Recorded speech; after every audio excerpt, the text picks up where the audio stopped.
Hello friends. कल की video में हमने देखा कि अक्षांश और देशांतर रेखाओं के मध्य क्या डिफरेंस पाया जाता है। हमने देखा कि अक्षांश रेखाओं की संख्या कितनी होती है, देशांतर रेखाओं की संख्या कितनी होती हैं, ये समानांतर होती हैं, कौन सी असमानांतर होती है, ये किस दिशा से किस दिशा की ओर खींची जाती है, इनके मध्य की दूरी क्या को हम क्या कहते हैं, इनके मध्य कितना औसत दूरी देखने को पाई जाती है, कौन वृहद वृत्त का निर्माण करता है, कौन नहीं करता है, और इनकी सबसे प्रमुख आवश्यकता के बारे में हमने अध्ययन किया कि इनके निर्माण की आवश्यकता हमको क्यों महसूस हुई। आज हम 0 डिग्री अक्षांश रेखा, कर्क रेखा, मकर रेखा और देशांतर रेखा के बारे में अध्ययन करेंगे कि ये किन किन देशों से होकर गुजरती है। सबसे पहले हम बात करते हैं अक्षांश रेखा में इक्वेडोर, कोलंबिया, ब्राज़ील, जो कि दक्षिणी अमेरिकी महाद्वीप में पड़ते हैं, इन देशों से होते हुए अफ्रीकी देशों साओ टोम एवं प्रिंसिपे, गैबॉन, कांगो गणराज्य, Uganda, Kenya, Somalia, Maldives, Indonesia होते हुए किरिबाती द्वीप तक जाती है। अब हम को इक्वेडोर, कोलंबिया, ब्राज़ील और मालदीव, इंडोनेशिया, किरिबाती को याद रखने में कोई समस्या महसूस नहीं होती है, परंतु हम देखते हैं कि अफ्रीकी देशों को याद करने में हमें हमेशा से ही दिक्कतों का सामना करना पड़ा है। इसलिए अफ्रीकी देशों के नामों को याद करने के लिए हम एक ट्रिक का इस्तेमाल कर सकते हैं। सो गया काका गाड़ के सोना, सो गया काका गाड़ के सोना।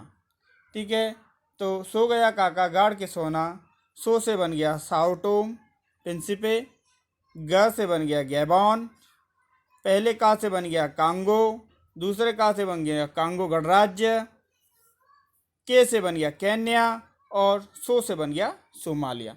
तो इस प्रकार हम इनको याद कर सकते हैं। आगे बात करते हैं हम कर्क रेखा।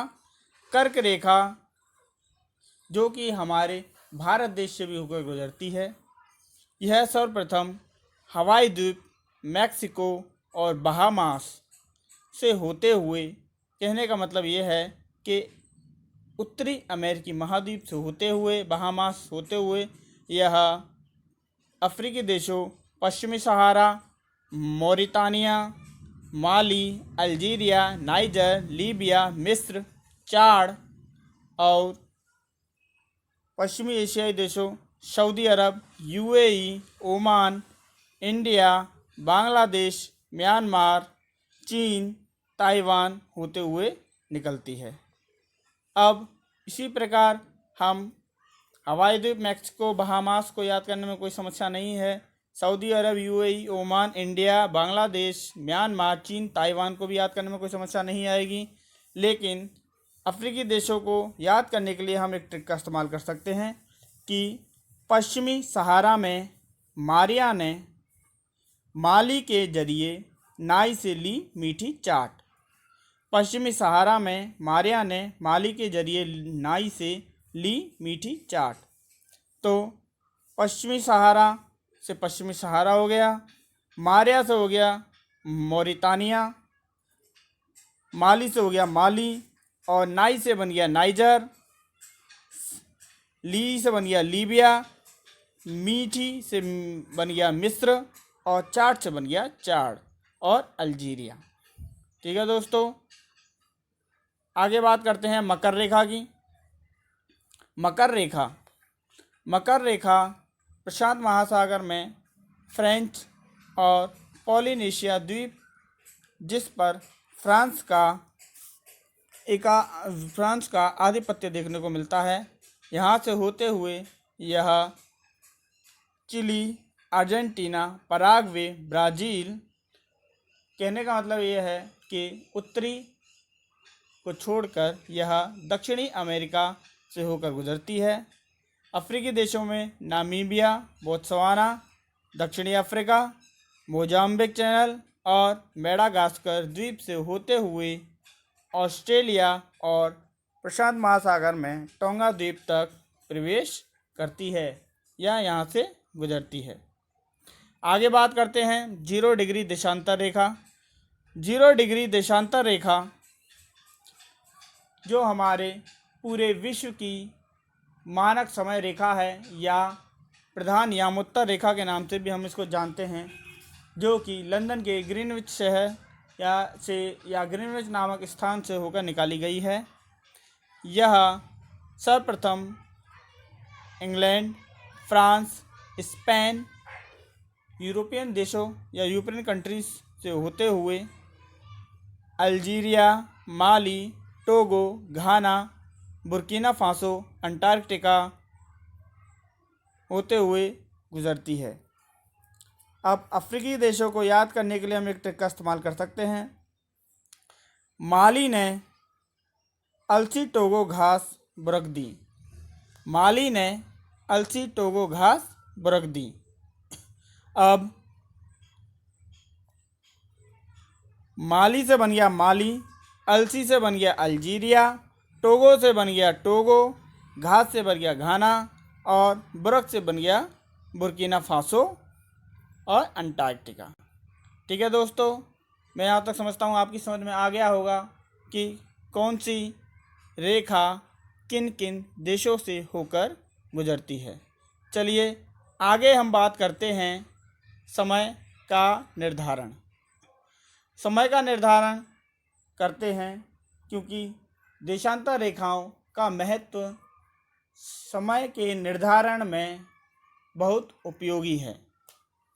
हम देखते हैं कि हमारी पृथ्वी 24 घंटे में एक घूर्णन पूरा करती है, या हम यूँ कहें कि अपनी ही दूरी पर 24 घंटे में एक चक्कर पूरा कर लेती है।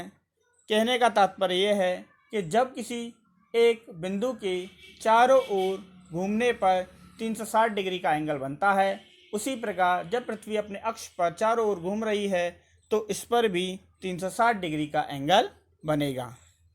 अब हम देखते हैं कि 24 घंटे संपूर्ण पृथ्वी को घूमने में 360 डिग्री घूमने में संपूर्ण पृथ्वी को 24 घंटे का समय लगता है। इसलिए 1 डिग्री घूमने में पृथ्वी को कितना समय लगेगा। अब हम बात करते हैं 24 × 60 बराबर 1440। अब 1440 में 360 का भाग देने पर हमारा लगभग 4 मिनट निकल के आता है। कहने का तात्पर्य ये है कि एक देशांतर से दूसरी देशांतर तक पहुंचने में या जाने में जो समय लगता है वह 4 मिनट का समय लगता है। या हम इस प्रकार भी कह सकते हैं कि सूर्य के प्रकाश को एक देशांतर से दूसरी देशांतर तक पहुंचने में लगभग 4 मिनट का समय तय करना पड़ता है। इसी प्रकार हम भारत का मानक समय 82.5 डिग्री पूर्वी देशांतर को मानते हैं, जो कि ग्रीनविच रेखा से 5.5 घंटे आगे है। अब हम यूँ कहें कि भाई हमारा समय आगे क्यों है, पीछे क्यों नहीं। भाई छोटी सी बात है कि 0 डिग्री देशांतर जो रेखा है या कहें ग्रीनविच रेखा जो है, इसके पूर्व की तरफ जाने पर समय बढ़ने लगता है, जबकि पश्चिम की तरफ जाने पर समय घटने लगता है। ठीक है। इसी प्रकार यदि हम भारत की स्थिति को देखते हैं तो भारत उत्तरी पूर्वी गोलार्ध में स्थित है और भारत का जो 82.5 डिग्री पूर्वी देशांतर जो मानक समय आंका गया है, अब इसे ज्ञात करने के लिए हम सबसे पहले ये देखते हैं कि 0 डिग्री से 82.5 डिग्री पूर्वी देशांतर के मध्य लगभग 82.5 डिग्री का डिफरेंस आता है।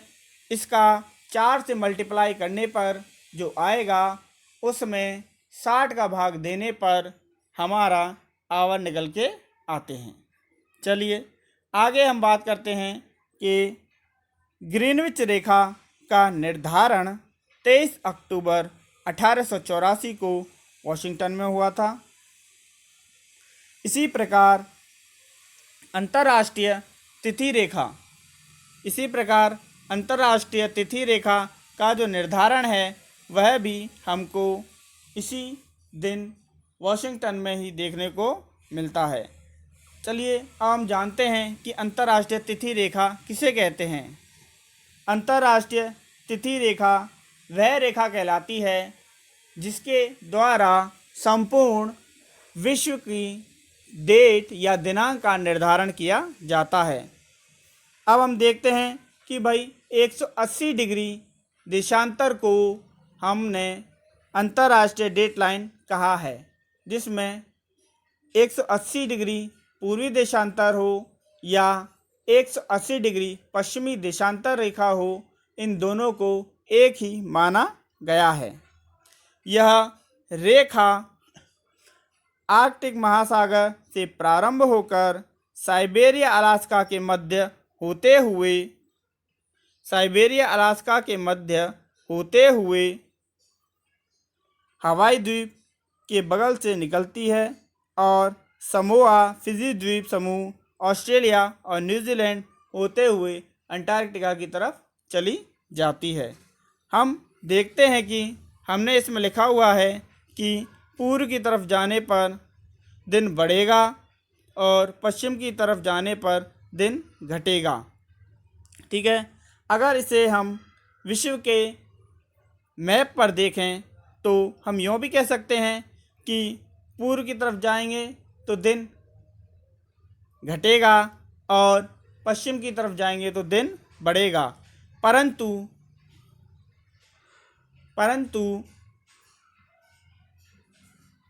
उत्तरी अमेरिका और एशिया के दोनों पूर्वी और पश्चिमी भागों को गोलाई में मिलाने पर हमको इस प्रकार की स्थिति प्राप्त होगी कि साइबेरिया और अलास्का दोनों विपरीत दिशाओं में होंगे।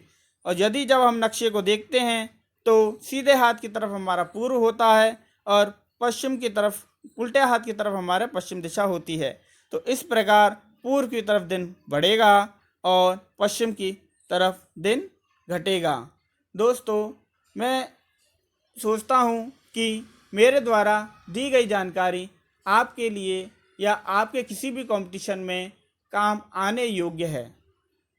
ठीक है, तो आपको यह वीडियो अच्छा लगे तो लाइक कीजिए और आगामी वीडियो के लिए सब्सक्राइब करना ना भूलें। धन्यवाद।